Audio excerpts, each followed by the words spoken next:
बिरासिटी NADRA office में जेब कतरो शाहिंग ॻोठाणे जे मोबाइल खीसे मां कढी रहियो त पकड़जी वियो। पुलिस हवाले बिरासिटी थाणे ते ॿिनि ॻोठाणनि वाजिद अली मोहम्मद ख़ान खोसो जी फरियाद ते जवाबदार शाहनवाज़ पुट ख़ैर मोहम्मद सां मेटियो ख़िलाफ़ एनसी दाख़िल कराए छॾी।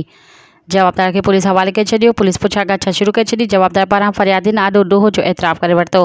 वॾो गिरोह मुलविस हुजण जो इंकशाफ। इन सिलसिले में फरियादी ॿुधायो त असां नादरा ऑफिस में कार्ड छॾण आयासीं त जवाबदार रशी जो फ़ाइदो वठंदे ॿिए पासे खीसे मां मोबाइल फ़ोन कढी फ़रार थी रहियो त उते मौजूद माण्हुनि मुड़िसी करे पकड़े वरितो ऐं संदसि खां मोबाइल फ़ोन बरामद करे वरिती, जंहिं बाद पुलिस खे घुराए जवाबदार खे पुलिस हवाले करे छॾियो ऐं एनसी दाख़िल कराई वई। हुन ॿुधायो त जवाबदार ॾोह जो एतराफ़ कयो आहे ऐं ॿुधायो त हीउ ख़ैरपुर ज़िले जे शहर सबोदेर जो रिहायशी आहे जेको गिरोह सां गॾु मुख़्तलिफ़ शहरनि में रश वारी जॻहनि ते वञी ॾोह कंदा आहिनि। ॿिए पासे भरपासे बिरासिटी पुलिस राब्ते ते ॿुधायो त जांच करे रहिया आहियूं त जल्द संदनि साथियुनि खे गिरफ़्तार कयो वेंदो। मज़ीद ख़बरनि ऐं तफ़सीलात लाइ विज़िट कयो असांजी वेबसाइट www.awamiNewsHD.com ऐं ॾिसंदा रहो अवामी न्यूज़ HD।